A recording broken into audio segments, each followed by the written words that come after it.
November 14, 2023. Mary, roll call, please. Mayor Gregory Freebold. Yep.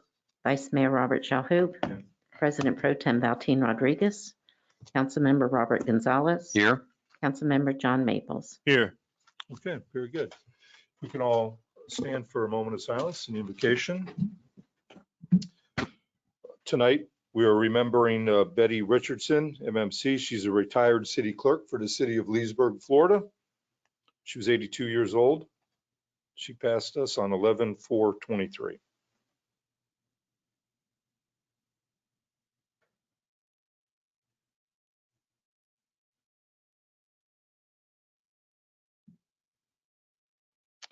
Okay, I will be doing the invocation this evening. I have prepared a prayer of thanksgiving. We all have so much to be thankful for. We need to remember that at all times. Oh, gracious God, we give you thanks for your overflowing generosity to us. Thank you for our homes, our family, and our friends, and for those gathered here with us tonight. Thank you for the blessings and the food we will eat in the coming days. Thank you for our health, our work, and our play. Open our hearts to your love so we may help those who are hungry, alone, sick, and suffering war and violence. We gratefully remember, too, our family members and loved ones who are not with us physically, and celebrate the gift which they have been and continue to be to us. May we live this and every day grateful for all that has been given to us.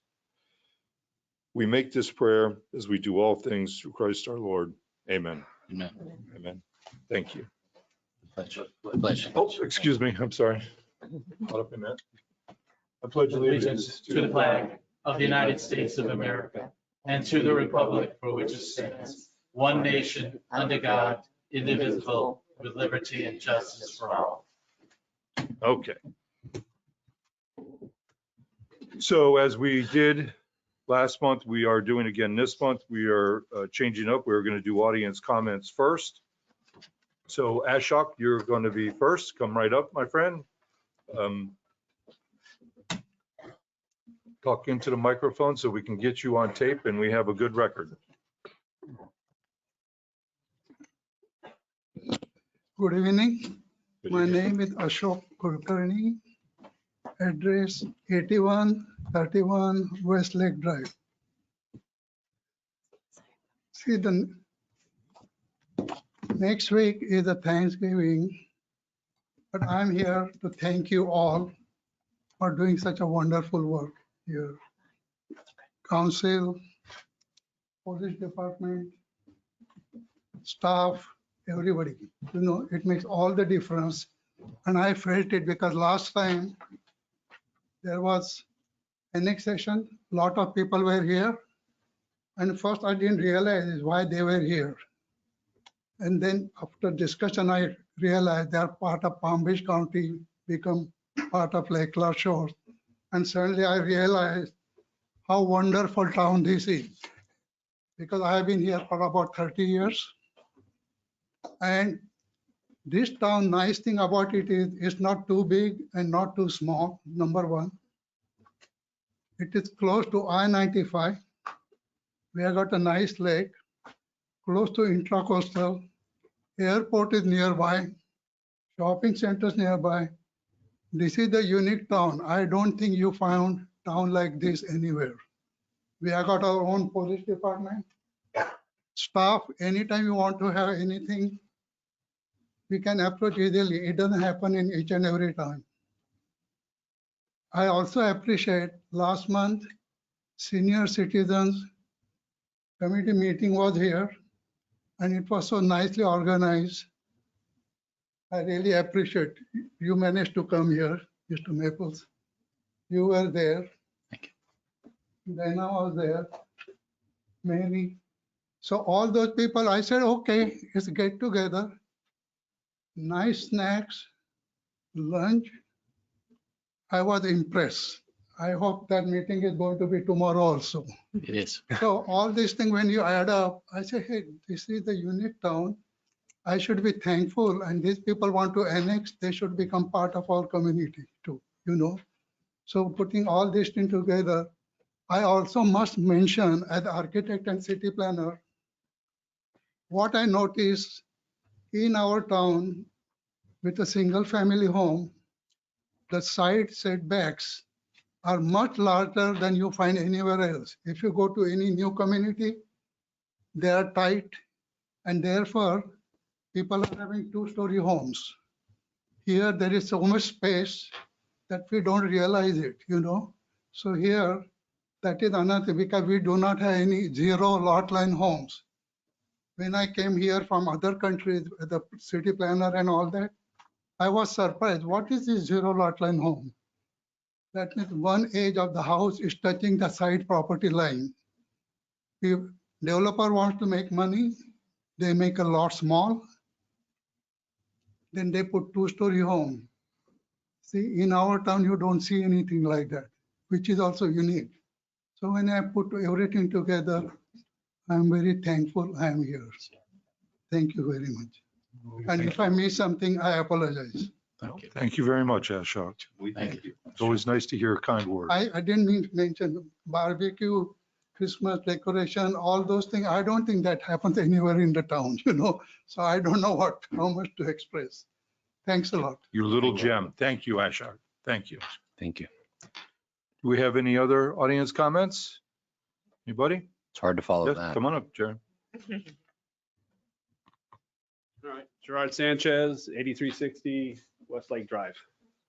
Proud resident for the past 6 years, and I want to thank our first responders, our city employees, attorney, town manager, and all of you gentlemen that counsel me, because these 6 years I've enjoyed immensely living in the town of Lake Clark Shores.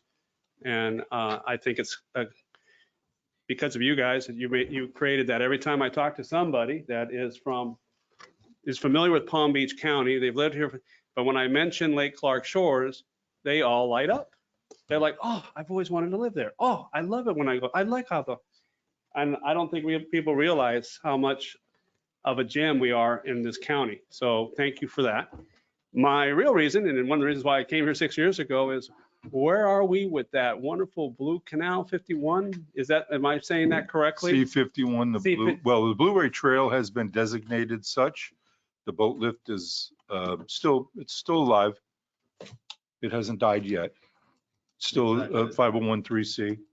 Still good. It's not gonna die. Yeah. You gonna help? Val started that. How many years ago, All of Val? us, we're going to be helping. I guess the question is, 2013? are the city of Lake Worth Beach and West Palm, I mean, those, and then obviously Lake Clark. So what's stopping us from moving? Funding. Funding, that's it. But we have already. Cooperation. Yeah, there's some cooperation is lacking. I think the city of West Palm Beach and the people who live along that intercoastal waterway there are reasonable people, so. And I'm just curious. I mean, it was nice what happened over at Flanagan's. I know they're not in Lake Clark Shores and they put those rocks. I know what, but it'd be nice if we had more, I guess, on our waterways, I guess restaurants or things where people in the boat can just stop by, just food for thought. I don't know. Mhm. No pun intended. Exactly. No, there's no fun, but plenty of food would be good. Gentlemen, thank you again. Thank you, Jerry. Thank you. Thanks. Thank you, Jerry. Thank you, Chair. Is there anybody else? Any audience comments? Yep, come right up, sir. Hello, Joseph Shearer, 8060 Westlake Drive. I just wanted to follow your comment. Is there some type of funding as far as maybe the boaters or anyone could do to help expedite the process with the trail for the boaters? I think there's a lot of people in the town that would be more than willing to help kind of bring that money to the system and really keep it alive. It's not a terribly expensive project. This issue is, to the best of my knowledge, where it was before was who's going to maintain it? Who's going to man it? Who's going to be responsible for it? That's where the big questions are.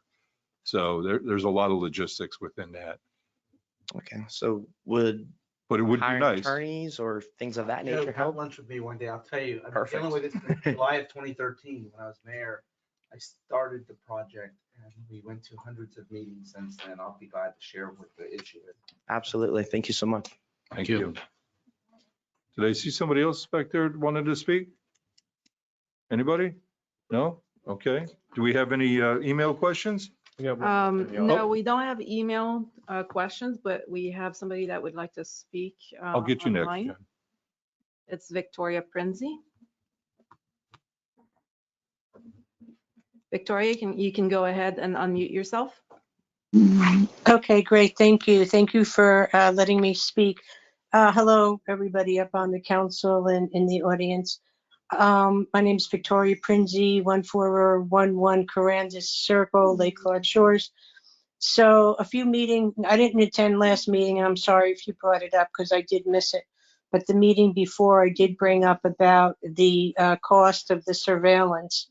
And I'd like to know, and you guys, I brought it up and you kind of said, yeah, it's a point. We'll look at it. And I'm wondering if anybody did and where we stand. And then there was also another gentleman that brought up the cost of the added engineer who was replaced by an office manager, and yet he was hired, and that was brought up. And I don't remember if there was a discussion or anything about that afterwards. So that's it. That's all I have for you guys. Chief, I don't know if you were here during that meeting that she was talking about the home watch. Approximately how many homes are on the home watch, or, just a roundabout number? Sometimes we average, there's seven now, but during the summer, it could go up to 20 or 30. Okay. And actually, since that's been brought up, I think I did mention to the manager, we've had people inquire and thought the town was going to do away with the house. You and I had that discussion also.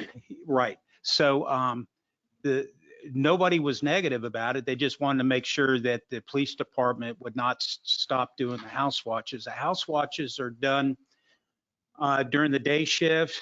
They're done in the evening, and it's a statement that as long as we're not busy, we will do the house checks. And sometimes it could be 5 or 10 minutes, and we have contact with people to let them know if there's an open door, and they'll have somebody who handles securing the property respond. And typically the on-duty officer will walk around the property, Right. just make sure everything is good to go, Yeah. check locks, check doors, make sure Yeah. everything's in order. Everything is all high tech and videoed. So, Sure. and over the years, since I've been here for 22 years, we have made burglary arrest checking on homes. Wow. It's a nice courtesy. Yes? Yeah, very And nice. We're it's a able to courtesy. do it.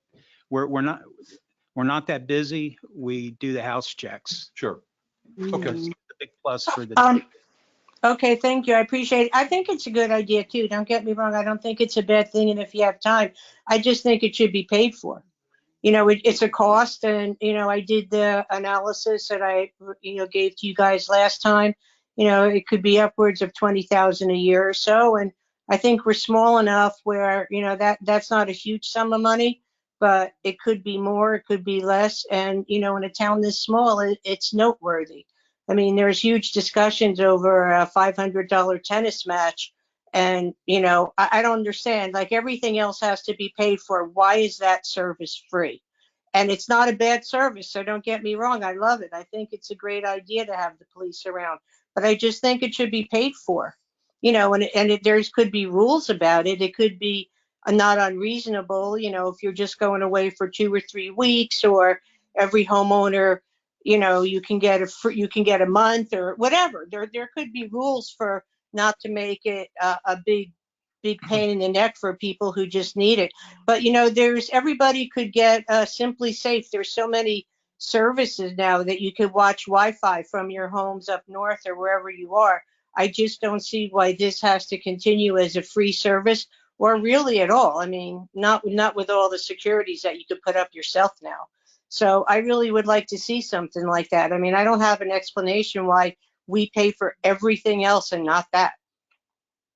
So Chief, let me ask you a question. In the course of, let's just say a homeowner requests a home watch for, let's just say 30 days. They're going to be gone for a month. Right. How many times would an officer typically check on that?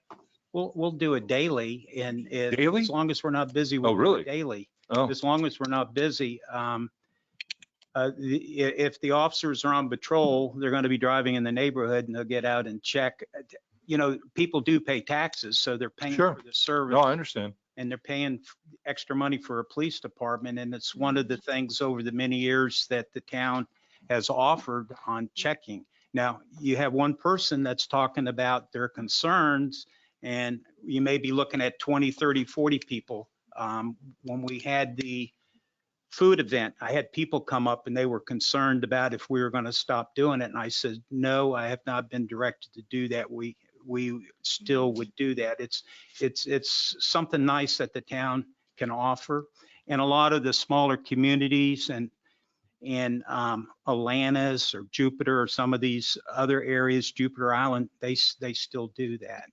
Okay. But Okay. why can't it be, I don't understand why Thank it you. can't be paid for. Pardon me? I don't understand why there can't, it is a cost. The police are going, even if we just have security and we want you guys to register the security it costs, like everything that you do like that.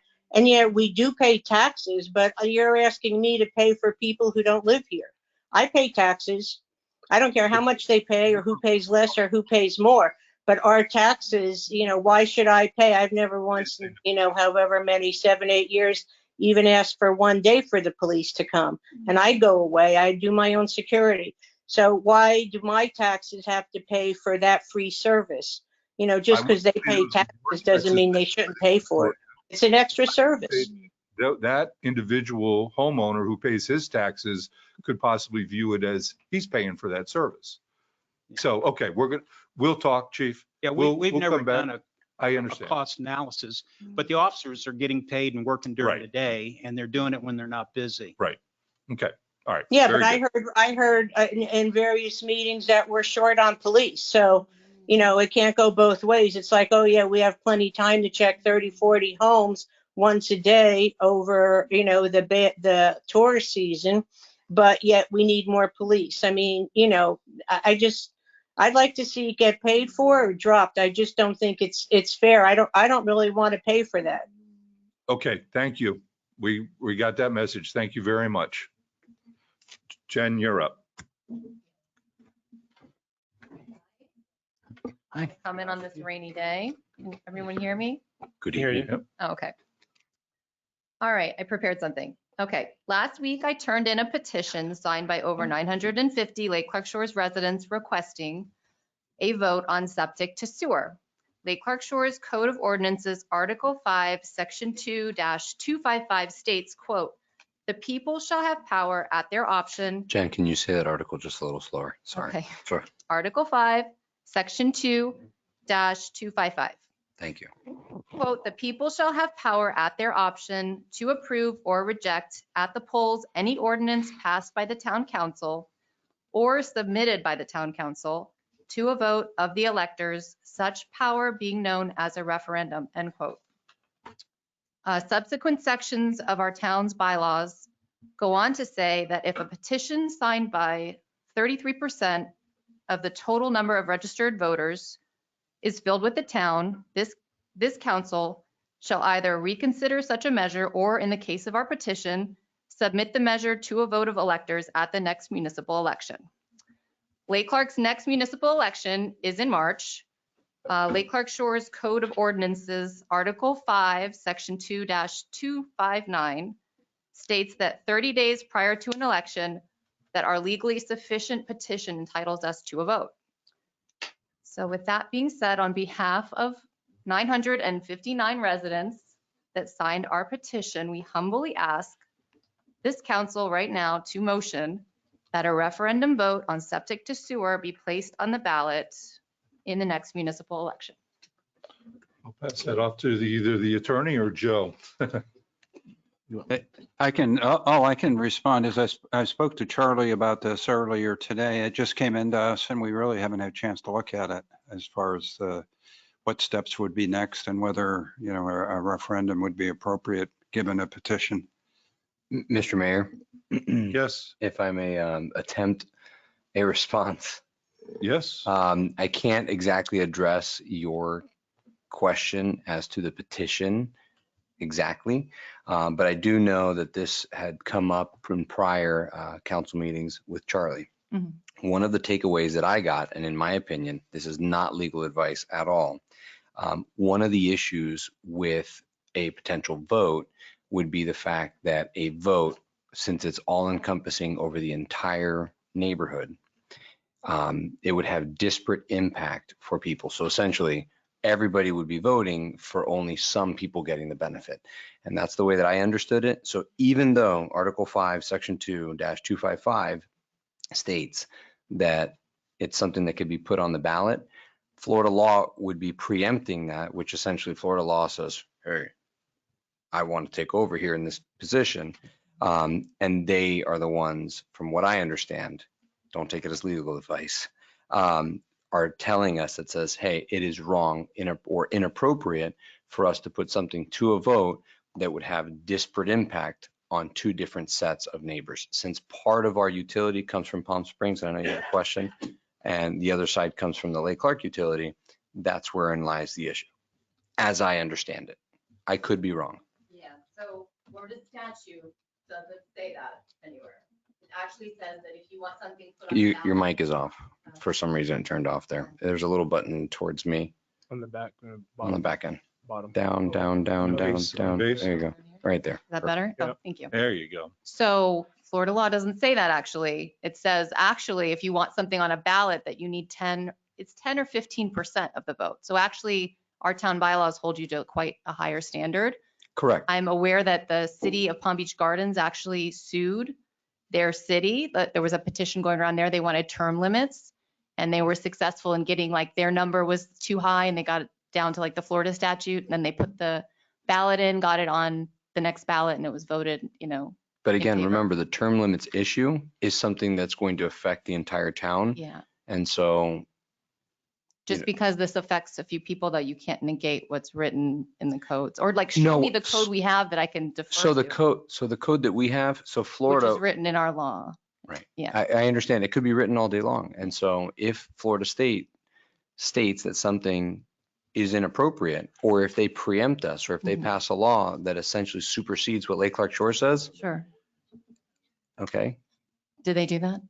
they did. And When? we're not allowed to put something to a vote that has disparate impact for the same population of people. I can have Charlie look up that law because I know that I Okay. think it was circulated in the past. So. But again, please don't hold me to it. This is what I recall and what I understand, and this is my best effort to try to answer your question. Okay, so if the majority of us wanted to switch to septic to sewer, like it'd be a non-issue, but it seems like maybe we don't. But I'll tell you this, hold on. The last Was there a 7 years. question in there? No, I'm going to make a Okay. statement again. Over the last 7 years, the council has spent more than $1.2 million planning and designing for a septic to sewer system. This is something that's been done through 3 different engineering firms. It's a service for 700 homes of the, I believe, 1,100 homes in Lake Clark Shores, and the funding was spent without public support or knowledge for a few years. So that's disproportionate, but yet that's all of our taxpayer funding. So I think maybe, I'm not a lawyer, but the legal argument that it would affect some, not others. If this town's putting that kind of money out, that is the entire, if you want to call it electors, or if you want to call it the registered voters or whatever, taxpayer money. I don't see how it's like disproportionate because that money came from somewhere and it was likely. You're looking directly at me. I didn't hear a question, but I'm not advocating for one side or Yeah. the other. I'm just trying to help you with your question. Yeah. So, Mr. Mayor, if I may. Yes. So I know that we've given the petitions that our residents have signed to the town attorney, right? To make sure that, and with that being said, can I make a motion to do that without that attorney kind of oversight on this council? That's a legal What- question. I'm not sure I understood your question. Could you make the motion what- tonight? What motion? Right, should we make? without actually having the town attorney go through the process of reviewing the petitions that were signed and brought in. Well, I think it would be better practice to have the town attorney review it first, because it may affect the way you might make your motion. Okay. And then I know there's a 10-day time frame before the town has to respond to Mr. Janowski and the 959 residents. So with that being said, I know that we have another council meeting come up, so that's something that we will have to bring up and potentially make that motion at that time. Is that what I'm understanding from that time period, or? Yeah, I'm not certain on that. I'd have to look that up. Okay. Yeah, is he breaking up? Off again every time. Is anyone breaking a law, asking for a motion to put a vote on a ballot that like over the entire vote of last time when John Maples ran against Paul Shalhoub, the last election, March, I think like 800 people came out and voted. So now like more than that, like 959 people want to vote on sewers before this council continues to spend on it. So would they be breaking any legal law if they made a motion and gave us the right to vote? Because it does say in our constitution and the bylaws that we should be. Mayor, can I talk a little bit? Yes. Oh, I Okay, thought I could please. ask the attorney. No. Oh, Just because it was a legal question. well, I was just going to tell you my experience. I have some experience in this, and it doesn't have to go for a vote, in my understanding, at the council level.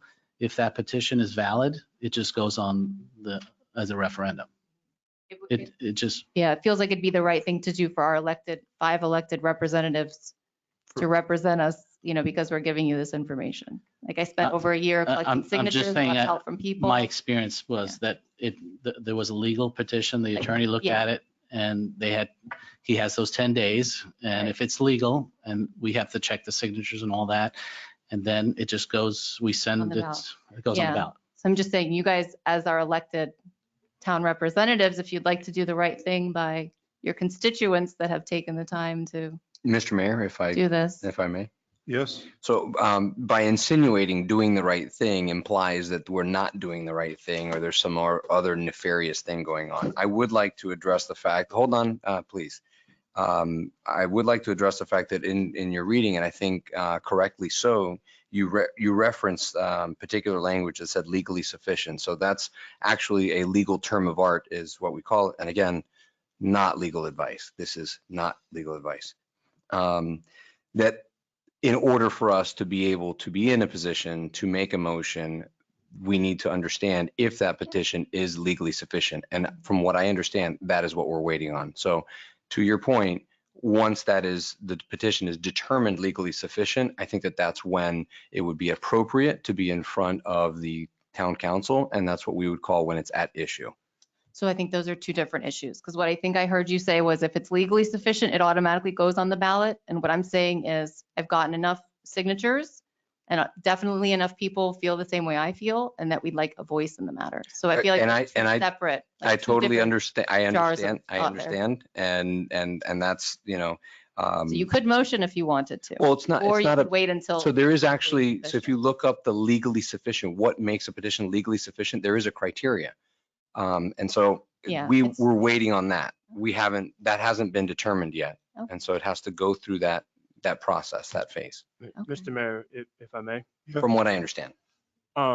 Jen, so is the goal to give the residents of the town a voice as it pertains to the sewer to septic conversion? Yes. And if you've collected the proper amount of petitions, the number, you did all the work, you turned it all in, you had 959 people sign off on that petition. Mm-hmm. From Joe's experience, it automatically ends up on the next. That's what he said. I mean, I'm just trying That's to my make understanding. heads or tails of what's written in the code. So I guess pause that thought. Is there, Joe, I know that was your experience, but maybe the attorney, is there a law or is there something that kind of supports that point?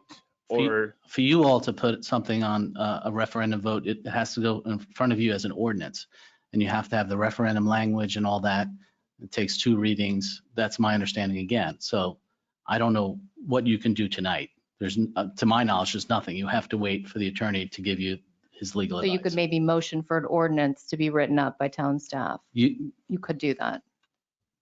Just so we're all clear, because I do feel like it's an election year and I think it's important. And I think it's great if like other residents get involved, because if you can affect government on your local level, I feel like that has the greatest impact. Like we're all going home to our homes daily. I think it's very important. Like a lot of us want to see the roads paved. They haven't been paved since 1995.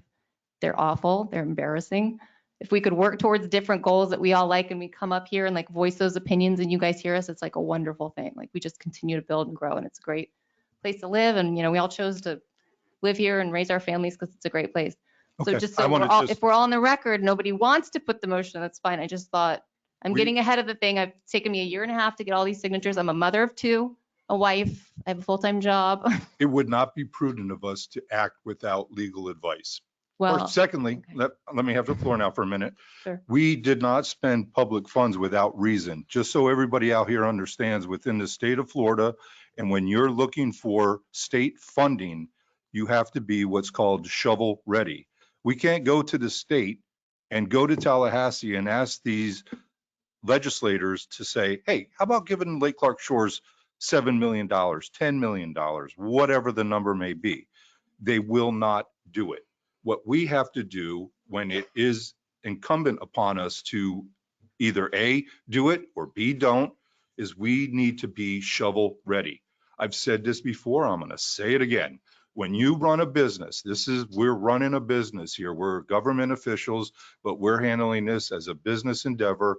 You need to have a plan for things that are going to come your way. The DEP or the EPA, I can't remember which one it is right now, had DEP. deemed Lake Clark Shores an impaired body of water. That's what that came from. Lake Clark The whole- Shores, yes, Lake Clark Shores is an impaired body of water. That doesn't make Lake Clark Shores responsible for it. It makes everyone in the watershed, of which there I are thousands. understand Yeah. I've been going at this for 20 years here, so I understand Yeah. too. But what I'm saying is that we haven't spent public funds illegally. No, nothing Okay. illegal. You That's just said a large without number. knowledge or Without without public anything. support or knowledge. Well, That's public not, support, that can't be contested. we 'Cause For a ran- long we- time, we didn't know. you can't say it wasn't without public support. You Oh, can't are we say it yelling? wasn't without, I hear nothing but yeah, back and forth. This is audience comments, not debate. okay. I'm not debating. I'm just was explaining how we've gotten to where we got. We're not, I don't think a motion is prudent to have without legal advice or any further guidance from the town attorney. So that's where we're going to draw the line. Is that acceptable to everyone? One final question, Mr. Mayor, if I Yes. may. So, Jen, Yeah. so the goal here is to give the town a voice on this issue. Yes. And obviously, that's been my perspective on this whole thing from the beginning. It's not either or, it's to give the town a voice on this issue. So with that being said, so we have 10 days since you submitted the thing to figure out from the town manager or from the council what the petition means. And if, I would love to get some kind of So it has been. notice or something that says, once that 10 days is up, the legal ramifications of, hey, it automatically goes on to the next ballot for a vote, which I think is what we're trying to do to give everybody in this town a voice on this thing, one way or the other. Okay. I mean, if that's- everyone votes and they want sewer, I mean, you won't ever see me up here again talking about sewers. No, It's it fine, hasn't, but well, it it's hasn't been, democratic. it hasn't been 10 days. That's right. So we get. Well, we don't have to sweat the 10 days. I'm just saying, you guys have been kind of at it since 2016, like planning phases. And that's fine, but it's been a very large sum of money and it hasn't been done with public input and public support. And that's, at the end of the day, it's our town. Like we should all have a say in big projects like this. This is a big undertaking. Mr. Mayor, if I may. Yes. I just wanted to tell you, thank you for your concern, truly. And I want to make sure that you understand that we hear you, and that I'm happy to tell you that if Florida State allows us to do what you're asking, I'm all for it. But I think that I want to make sure that we are really, really clear that we're following what the state of Florida wants. And if the state of Florida allows us to have that type of a vote, I would be all for it. Okay, I'm gonna hold you to it. That's fine. You can hold me to it. Okay. My biggest concern, though, is that the same line of reasoning that you're taking and in support of the folks that might not want it, we're also taking something away from the folks that may want it, and or impacting them in such a way that you have folks determining something that isn't exactly fair. And so I don't know if I said that correctly, but it's in there to protect, to make sure. Unfortunately, we have this split utility. Yeah. And I think you're focused on that, but it'd be unfair. I, Be unfair to assume that I'm taking away from what people want because there's a side that people might not want. And the fair thing to do is giving the voice of the people a majority rules. That's like democracy 101. But are we talking about the 702 people? You got it. If you want to get with Florida statute, I understand. The issue I have is that's how you get a vote. I read it off the town bylaws. There's no other information that goes otherwise.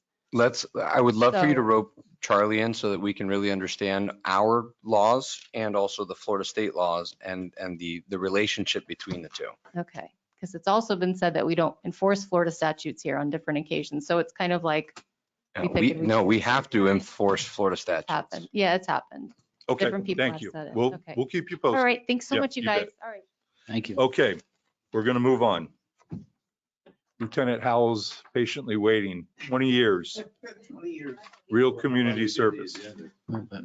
I am. But next, we're going to move on to the presentations. No. I see him looking, he's got that big smile on his face, got the retirement word in his mind. He's good to go. We are going to recognize Sergeant William Howell on his retirement after 20 years of service on the I'm Lake sorry, Clark Shores Mayor, Police we do Department. have to do the agenda. We have to approve the agenda and the consent Oh. agenda Yeah. before we continue. See, we did this for the all agenda. backwards now. You guys are, I I know, gotta, different. all right, I'll Doing take a it motion for approval of agenda. Second. Second, so moved. Second. Yes, okay, carries. Motion for consent agenda. Second? Second. Yes, thank you. Okay, There you go. Now you can be. now we can move on to a Both presentation. passed unanimously. Yes. I'm just trying to get you through, Lieutenant. So I'll repeat myself again. Recognition of Sergeant or Lieutenant, you will become a lieutenant this evening. William Howell on his retirement after 20 years of service on the Lake Clark Shores Police Department. Come on up.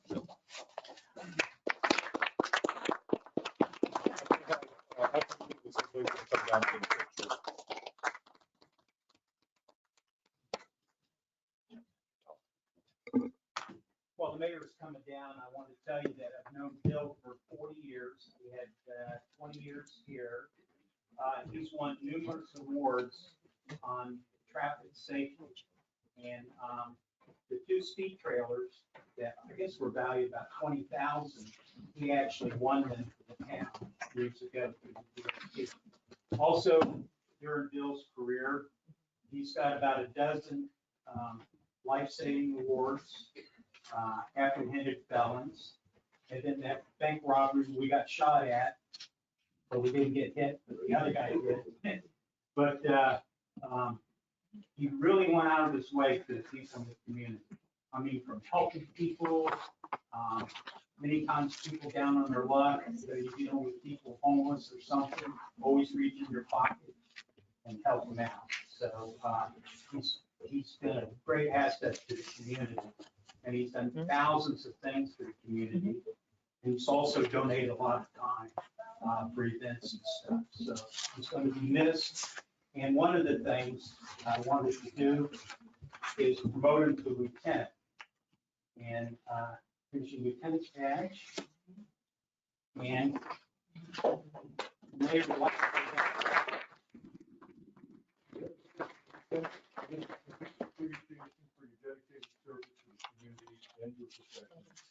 Lake Clark Shores Police Department is honored to have you as an alumni. May your retirement be filled with good fortune, health, and happiness. Congratulations. Thank you.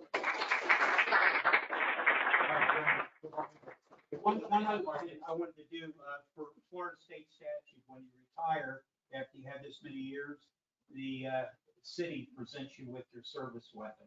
So what the assistant chief did, we got you a box and we've got your gun. Yeah. And you know what's nice about this? You didn't have to shoot anybody. So. No, that's true. Came close to. Thank goodness. So, And if that wasn't enough, we also are going to do a key to the city.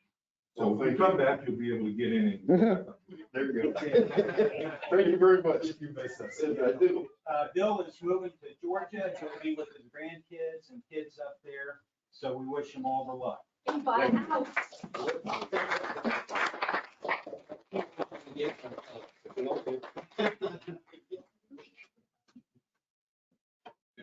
All right, Well, I'd like the town council get in, we'll get some pictures and staff.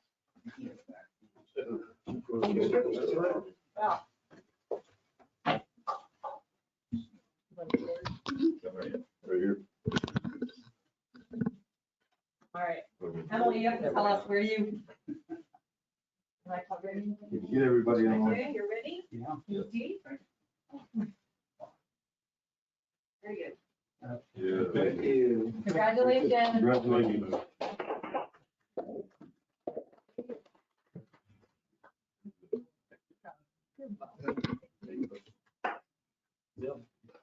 Yeah.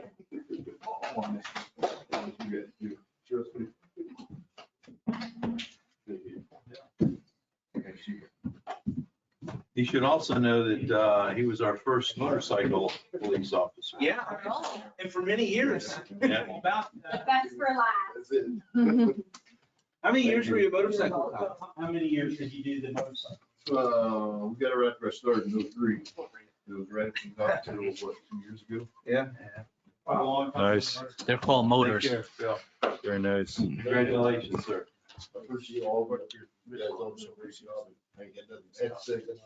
Thank you. Thank you. Thank you, Bill. Enjoy your retirement. I'm happy for you, very happy. That for you. concludes my exit interview. Yes. Thanks.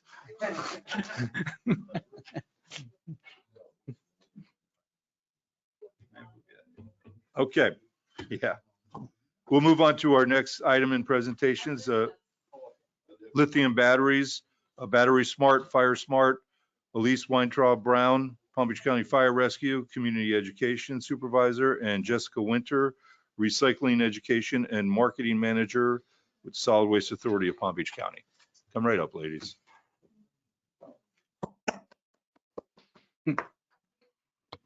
Good evening, Mr. Mayor, council members, and everyone else in the room. Thank you for having us here today. So Jessica Winter from the Solid Waste Authority of Palm Beach County. About 6 months ago, I was approached by our board of directors, which is the county commissioners and executive office, and they said, we've got to get garbage cart stickers on every cart to warn people not to put lithium batteries in them. I had no idea that lithium batteries were a problem at that point, just 6 months ago. But since then, I've done a ton of research. And being, of course, responsible for communications for our agency, I thought, well, we can probably do a little bit more than just stickers. So I went to work putting together a comprehensive public education campaign. And we're here today to talk to you about that. And I also wrote a letter to each of the 39 municipalities asking for their support in this. And I'm very thankful, Joe, that you answered the call. And we're here tonight. Oh, thank you. Presentation, there it is. So what we'll go through is what the problem is with these batteries, what the solid waste industry response so far to the problem has been, our partnership with Palm Beach County Fire Rescue in this campaign, and then we'll go through some examples of the campaign collateral that we've developed. So the bottom line when it comes to these batteries is that they're a fire hazard. So when they become crushed, punctured, damaged, which inevitably they will if they enter the recycling or the waste stream, that's when they become a real problem, because all it takes is for them to come into contact with something seemingly as innocuous as water, or for them to heat up and they explode. And there's a process, a chemical process that happens inside the battery called thermal runaway. So it essentially just continues to heat and overheat and explode over and over. And so another thing I should mention is contact triggers. So just coming into contact with metals. So for example, the sides of a garbage truck inside there, that could also cause them to explode. And so we've seen more and more fires more frequently in the solid waste industry. There have been thousands of these fires over the past few years across the country. And this example I'll share with you is close to home, but I'm not saying it was a lithium battery in particular that started this fire. It was undetermined. But Miami-Dade County at the beginning of this year, they had their whole entire waste to energy facility completely burned to the ground, and it burned for more than a month. And they're in a crisis situation right now when it comes to their waste. So we definitely don't want that to happen here in Palm Beach County. We have seen these fires here and we want to try to prevent them. So this is a quick video I have, and we're not sure if the audio works. So if it doesn't, I'll try to narrate through for you. But this is an example of what happens when these batteries come into contact with water. I think Elise is going to try to help me out here. Yeah, the audio is not working. So basically what this gentleman demonstrates, and do not try this at home. He takes a lithium battery, just looks like a regular battery. He puts a little cut in it and he opens up the shell. And then he exposes what's inside. And he says, you know, it doesn't really look like much. Harmless piece of metal, right? It's lithium. He unrolls it from the inside of the battery. But in front of him, he has a little pan of water. And he says, this is what scares him about it. And he takes it and he. That's the lithium. That's the lithium, yes. And he throws it in the pan. You can see immediately it starts to smoke. And then, Boom. yeah, I don't think that needs much narration. So, boom. So that's what we're talking about. And of course, in the waste stream, if that happens, they're surrounded by what? A bunch of waste, right? Which serves as fuel. And so when I started to put together this campaign, thank you, Elise. I thought also, you know, who else might be interested in this topic? And so I approached Palm Beach County Fire Rescue and invited them to join with us in this campaign. They were enthusiastic about it. I don't know if you want to mention anything about that, but they also said, you know, we're trying to figure out too, we're seeing more of these fires and trying to figure out how to put them out because they're really hard to deal with, right? So the problem is that these batteries aren't going away anytime soon. We're seeing more and more products that are made with them. And we've decided with the campaign to take a product-based approach because I thought it's not really realistic to make everyone go open up all your products, examine your batteries, figure out, you know, what type of battery it is. So we're trying to teach people about the types of products that typically contain these batteries to look out for. And here's a list, not an exhaustive list by any means, but even those little greeting cards that you open and they sing to you, those have a lithium battery in them. Your power tools that have a rechargeable battery, toys, medical equipment, the list goes on. So this is an increasing concern across the solid waste industry, as I think you probably understand by now. And SWANA, which is the Solid Waste Association of North America, our professional association for our industry, they support a bill that came out of California, AB 1509, to hold manufacturers accountable for some of these results of the batteries. And CalRecycle, which is the California government body that's responsible for waste and environmental concerns. They held a hearing also to consider new labeling requirements for the batteries. Here in Florida, we have nothing yet, and nothing federally either. So new alternative battery technology is a long way off. There's currently no nationwide coordinated response to the problem. When I first became aware of it, one of the many things I did in my research was read like a 60-page EPA study that basically said the best thing we can do right now is public education. But we really do need some legislation and extended producer responsibility as well. So in educating the public, we put together the plan and we're tackling all channels. You know, we've got, you know, social media and TV and radio and meetings like these. We're trying to get out and get the word out as best as we can. So seeking the support from the municipalities, what we're asking for is to help us get these stickers onto your garbage carts in your community, which Joe's committed to. Thank you again for that. And then also helping us just to spread the word. So if anyone is aware of any other forums where we can present this information, we'd be happy to do so. And just a few pieces to show you what we're talking about here as far as what the campaign looks and feels like. So making it really bright and bold in front of your face, fire hazard. So this is our homepage banner. If you go to swa.org, you'll see this. You click on that, and then it brings you to our dedicated webpage for the campaign. And up in the right-hand corner, because I'm sure a lingering question is, well, what do I do with these batteries? So you can bring them to one of our 7 home chemical and recycling centers strategically located throughout the county, or to your local big box retailers. And if you click on the little location finder on that page, you put in your zip code and lithium batteries, and it'll bring up a nice list of the most convenient place for you to bring them. It's kind of what's on this slide here. We've done some social media posts. I think I mentioned we have seen some fires in our own facilities. Most recently, we had a lithium battery fire. Somebody put probably 50 or 60 vape pens in a recycle bin. They ended up in our recycling facility and they caught fire. Fortunately, we were able to put it out. But we have the largest infrastructure project in Palm Beach County history at the Solid Waste Authority. And so we have a vested interest in making sure that we protect that, and we don't want to end up in a crisis situation with our waste. Nobody wants that. Social media, getting the word out there. The picture on the right is a bale that burned in our recycling facility from a separate fire from the one I just mentioned. So we're dealing with these quite a bit. I'm going to skip this next one. It's a 30-second ad that we have out there on TV, but just because the audio isn't quite functional right now. Pass that up. Flyers and posters, you each have a copy of those. I've got some extras here, so trying to get those out to people. And these are what the bin stickers look like. So those are what will be on your carts soon. And we also have a truck in my department that we wrapped one side of. So as it's traveling down the street, hopefully people get the message. And Elise has some information that she can add when it comes to, so of course, as the Solid Waste Authority, we're really concerned on the disposal end, but Palm Beach County Fire Rescue is concerned with the whole life cycle, from product selection through proper usage and then also disposal. Good evening. So as Jessica mentioned, basically from soup to nuts, start to finish, from the time a consumer acquires a product to disposal, there is an awareness piece that I think needs to evolve with the communities, as technology does as well. So in the fire service, essentially that's what we're all about, not just fires, but life safety in general. And really the key is just making our diverse communities more aware of what they have in their home with their products and how they function, and whether it's English or another language. I think starting out visually with labels and some identifiers is going to be the first initial key as far as, you know, being aware and educated as far as a consumer goes and utilizing the product. So first and foremost, when we buy something, right, there's a user's manual that comes with it. We don't always refer to it. I know we don't.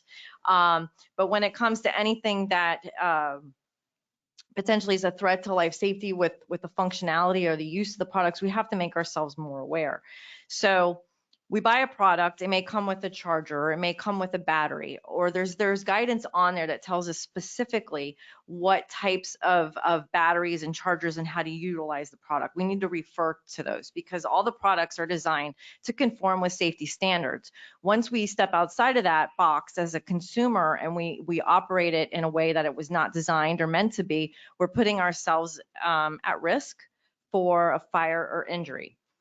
So looking at the labels is going to be key, not always going online and trying to buy a cheaper or less expensive alternative, as we do oftentimes, because it's quicker and easier to push a button online and to buy something or a part or piece to go with a product that we already have. It's super important that we use everything that conforms with the manufacturer and how it's designed. And we're talking all, from our smoke alarms to our remote controls to hearing aids. The list is it is very extensive. So how do we know if the products that we use lithium batteries? So we've heard lithium ion. We've pulled away from that terminology, lithium ion batteries, because that's just one specific type of lithium. The example that you saw in that video, that's a lithium metal. There's lithium polymer. There's all different kinds. So looking at the products that we have in the batteries and looking at the labeling, Li is a scientific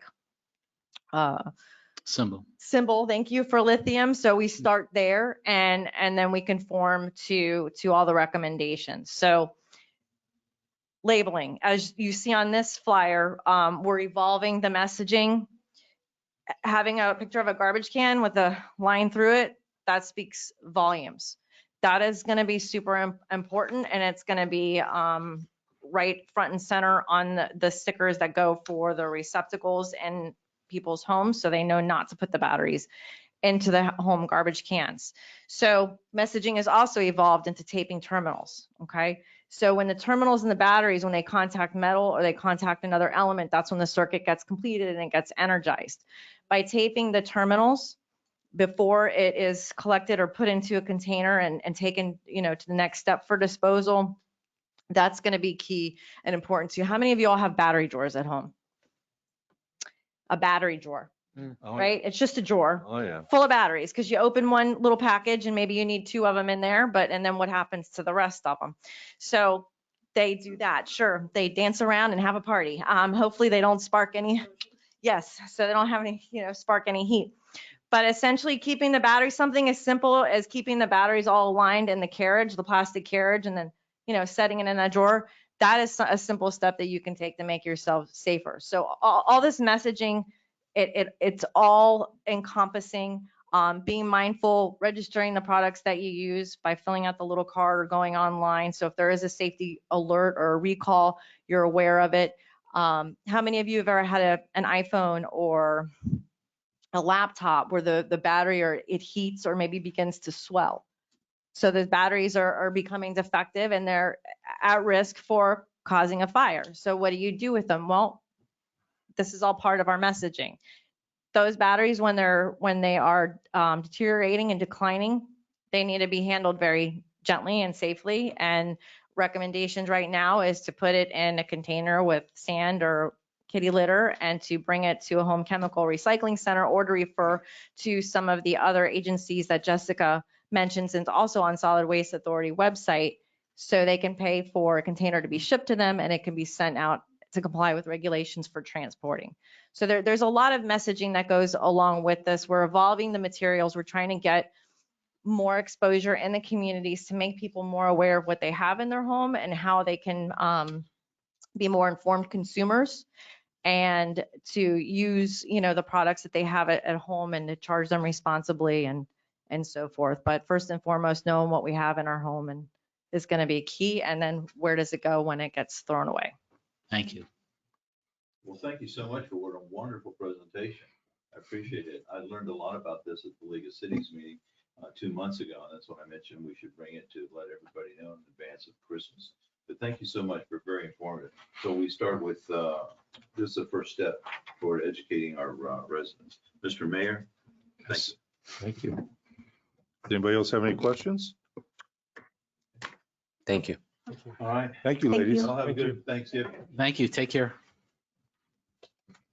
Okay, we're going to move on to our next presentation, Home Internet Essentials from Xfinity. Rachel Von Laren. Good evening. Good evening. Thank you, Mayor, Vice Mayor, council members. Appreciate the time to be here with you. And I just want to preface the fact that if Chad and I were to sell our home, we would definitely be here in Lake Clark Shores. So we already discussed it as a family. And I just want to let you know that we love it here. Good choice. Thank you. And also, Chief. So thank you. So I'm going to go ahead and start the brief presentation. I say brief because I'm not going to spend time on all these slides. I'm going to basically just do like 1 or 2 talking points just so you guys kind of move through with me. If I may, one of the reasons why I asked Rachel to come and make the presentation is to assist the elderly community to appreciate the fact that if you don't have internet service, that this is an opportunity for you to get internet service at a very reduced or almost free cost.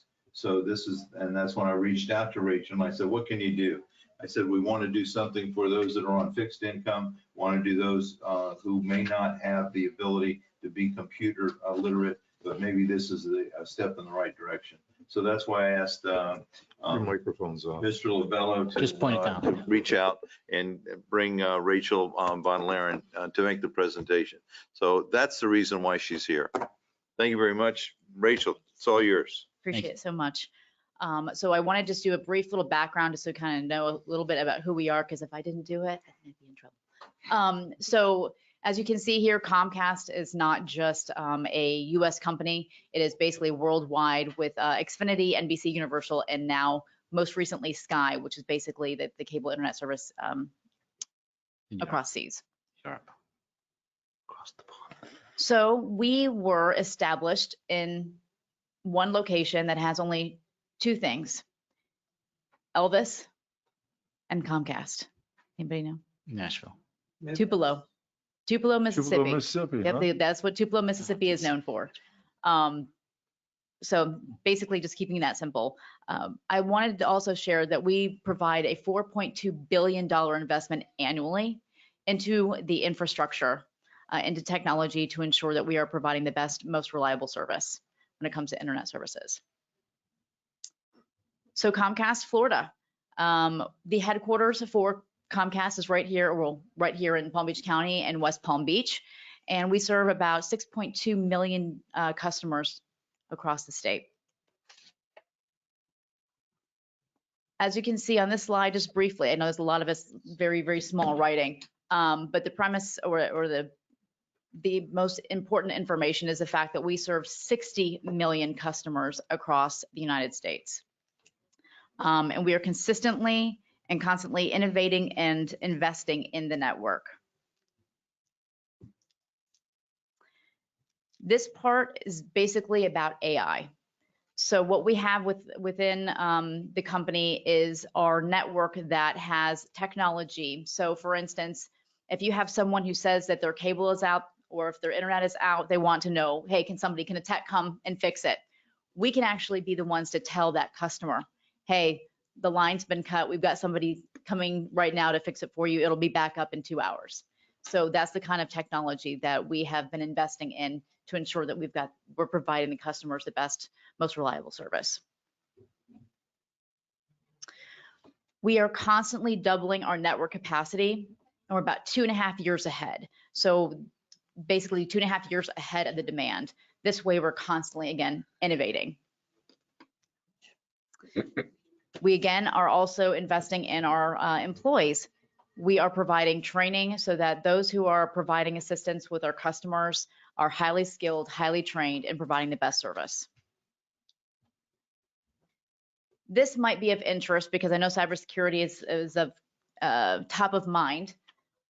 Just in 1 year alone, 6 billion cyber threats were blocked. On average, a family has 104 cyber threats in their home. And that is what a part of our service does, is it actually blocks those cyber threats. We provide multiple services, one of which being the internet, the other one being home security, the other one being voice, of course, the home phone. If anybody has those, I don't have one anymore, but the TV featuring the X1, which, you press the button and you tell it what station you want or what topic. My 1.5-year-old loves that. And then Xfinity Mobile, which is one of our brand new services that we provide. The fastest network. That's not a picture that I wanted to show, but we do have a brand new storm ready Wi-Fi.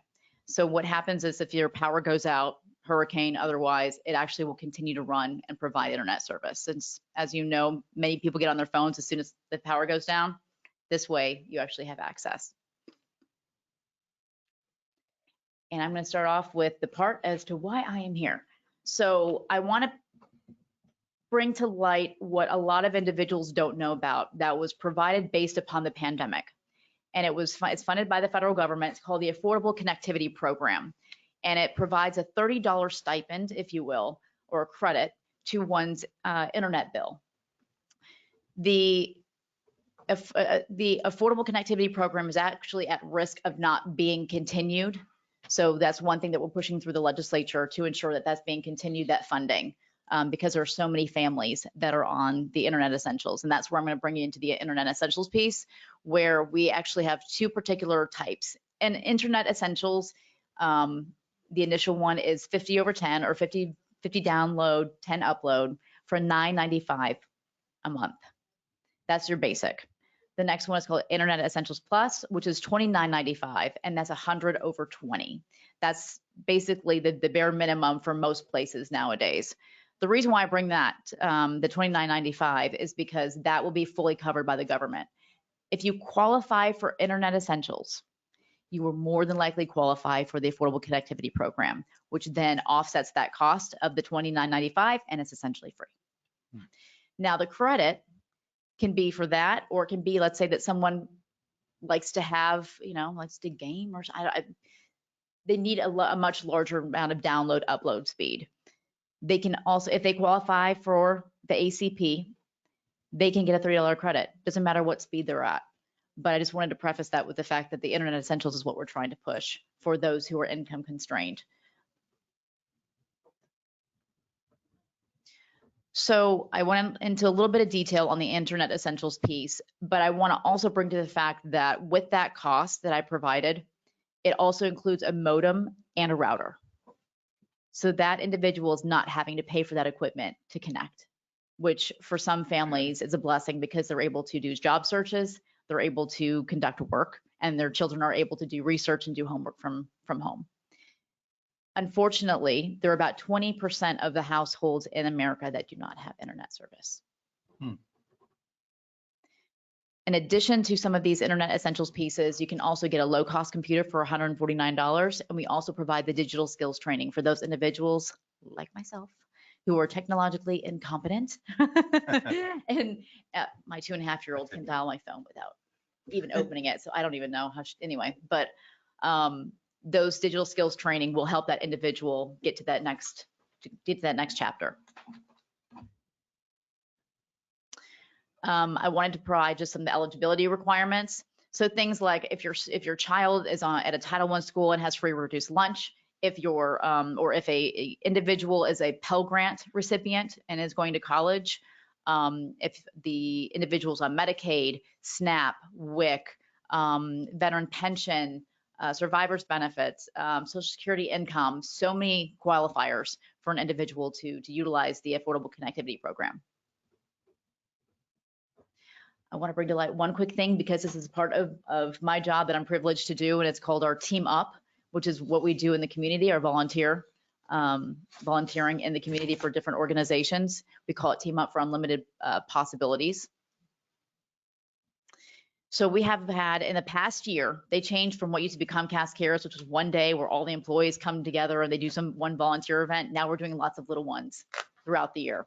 I have done, I think, 6 in the past 5 months, one of which providing a laptop to every individual or every homeowner with Habitat for Humanity. So that way we are going in, we're providing them training on how to get into the ACP or Internet Essentials and providing them that access. We clean beaches, we build homes. We built homes not last Saturday, but the previous Friday for a veteran. We pack backpacks to provide that to one school, and then we also did a VA medical center or VA Fisher House upgrade and did a beautification. Project Up, Comcast has committed to investing $1 billion over 10 years to bridge the digital divide. So we're providing lift zones, which is basically free internet for community, like a community center where people can go and acquire that internet service. And thank you. Keeping it simple. Beautiful. Beautiful, Rachel. Thank you so very much. Is there any questions for I do Rachel? have one. Rachel, I'm John. What is your 1-second elevator speech? Why Comcast over AT&T? The most reliable service, the most reliable internet, constantly innovating. We are consistently hardening our infrastructure. We're aggressive. We want to be where the people are. We want to make sure that we are investing in our community. We want to make sure that people understand that we are there and that we are committed to responding whenever an issue arises. Thank you. Of course. Thank you, Rachel. My pleasure. Thank you. Take care, Thank you, Rachel. Right.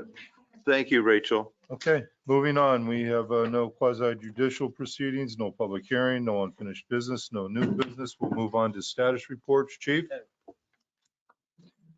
Last month, the police department responded to 405 calls for service. We assisted Palm Springs with 19 calls of service. They had a couple of shootings and stabbings. The Marine unit was able to go out and patrol. We were involved. We made 11 arrests, narcotics, traffic, corruption by threat. And a majority of that, you have the names of the individuals that were booked in the county jail. Traffic enforcement, officers completed 223 traffic stops for the month. They wrote 199 citations. 25 of those were criminal. We had a total of 13 vehicle crashes and 1 hit and run. Our flock camera system ran 141,290 tags through our 7 camera system. We did get a couple hits on stolen tags, stolen vehicles, and sex offenders that come through the town. So it's a good database. It's good information. Just a little bit on code enforcement. 125 new violations were issued, 207 were re-inspected, 188 came in compliance. That's important. 188 people came in compliance. So we're getting good compliance. Only 37 cases issued will be for the code board. And by the time the board comes up, some of those may have been corrected. 10 of those violations were issued on the waterway. I know that have come up where the boat goes out, so we had 10 of that. So that's my report. You have the additional information where we did some major investigations on some capital crimes, and you have that information. Any questions for the chief? No? Okay, we'll move on to the town attorney. I have nothing other than what's in Mr. Schick's report. Okay, is there any questions for the attorney? Okay, we'll move on to Mr. Lobello. Thank you. My report is in the packet and also it's on the website if anyone wants to look at it. Next meeting is December 12th. We have a lot of upcoming events. Obviously tomorrow we have the senior club, but on the 2nd we have 2 events, the parade and the Christmas tree lighting. On the 7th we have the menorah lighting, and the 14th we have the decorating contest for the holidays. A couple highlights of the report. As you all know, we went out to bid for the bridge. It came in at 3.2 million. We only got one bid. That is not the market when you only get one bid, but that's also telling. Why did we only get 10 bids when more than 10 people picked up a packet? We believe that it might not be contractor friendly. So we're looking at making the bid more contractor friendly. We'll keep you informed, but one of the big reasons is closing the bridge totally for pedestrian vehicle traffic. So that's what we're looking into. Edgewater Park annexations next week. Hopefully it's tentatively scheduled for next Tuesday. The pickleball came out great. You all saw that, sent you some pictures. Tennis obviously also came out really nice. We painted the fence and resurfaced. So other things in the report, but that's a synopsis. Can we, for the next meeting, can we have on the agenda or generate to everybody's attention some dates for the barbecue? Make sure it doesn't interfere with spring break. Of course. And the holiday, the religious holidays. Thank you very much. Of course. Okay, do we have anything to add for the fire rescue, sir? The report you were sent, I could go over the numbers with you if you'd like. Yeah, come right up. You came here, you invested your time, we're here to hear you. Thank you.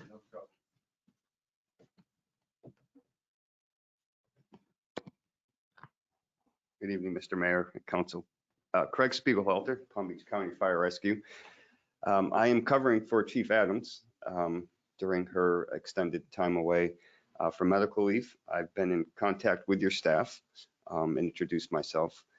So I apologize if there was nobody here last month. I was off at the National Fire Academy. I was already enrolled. So after Chief Kennedy asked me to step up, he understood my commitment. So we apologize if we did not have a presence here. For last month, you had a total of 26 events fire rescue handled. 24 were medical calls. 1 call being a hazardous situation, which was coded as a power line down, and then 1 fire alarm. Our average travel time was 6 minutes and 8 seconds, which is falling right in line with the average of 6 minutes and 30 seconds to 7 minutes.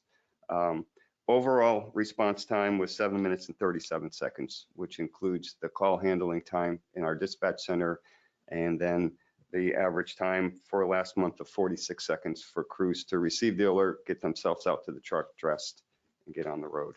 So I did look back at last month's. The numbers were slightly lower as far as call volume. It was 19 calls, but the times were pretty much right on average of what you see there. Okay, thank you. Do we have any questions? No, thank you very much. You're welcome. We appreciate your time. No apologies needed. Welcome, Chief. Okay, move on to council comments. Mr. Maples? Thank you, Mr. Mayor. First, happy holidays to everyone. I hope everyone has a wonderful Thanksgiving and time with their family. I would like to note, would love to have on the agenda for our next meeting in December, the petition conversation and continue that discussion. After we get reports from the attorney and have that on the agenda for discussion to continue that as new business or having an official talking point. Do we need a consensus to add stuff like that on the agenda? Or What's that now? do we need, I'm new, so do we need a consensus to add that to the agenda? Or is any council member allowed to put anything on the agenda? It's your policy, you guys. I would say in the past, they come and they talk to the manager, and if it goes on there, it goes on there. It's been my experience that we've always respected each of the council members' request to advance something for discussion for the for the betterment of the town. So unless there's a big issue, it usually goes on there. Okay. But it's out of mutual respect for every council member. Sure. Thanks. Because some cities actually get a consensus at the comment section and then they put it on the agenda, just so you know. That's okay. We've been doing it this way for 30 years. Okay, perfect.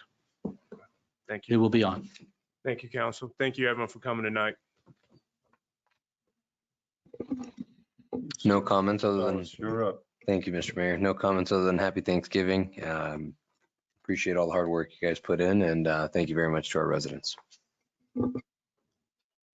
Rodriguez? No comment. Mr. Shalhoub? No comment. Boy, everybody's got nothing to say tonight. Well, happy Thanksgiving, everybody. I'm sorry to see everybody. I'm going to leave you with this and we'll be adjourned. No. Optimism is the faith that leads to achievement. Nothing can be done without hope and confidence.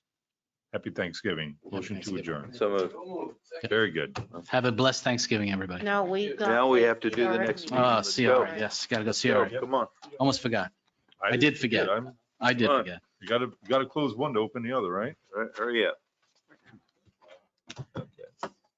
Okay, we're gonna open the Town of Lake Clark Shores Community Redevelopment Agency, November 14th, 2023. Roll call. Sorry. Same. Chairman Gregory Freebold. Here. Vice Chairman Robert Shalhoub. Yeah. Commissioner Valteen Rodriguez. Here. Commissioner Robert Gonzalez. He just left. Commissioner John Maples. Do we have any audience comments? No, that's okay. We'll keep moving. Any emailed questions? No, No? Okay, no written questions? no. We'll have a motion for approval. of So moved. agenda. Second? All carries.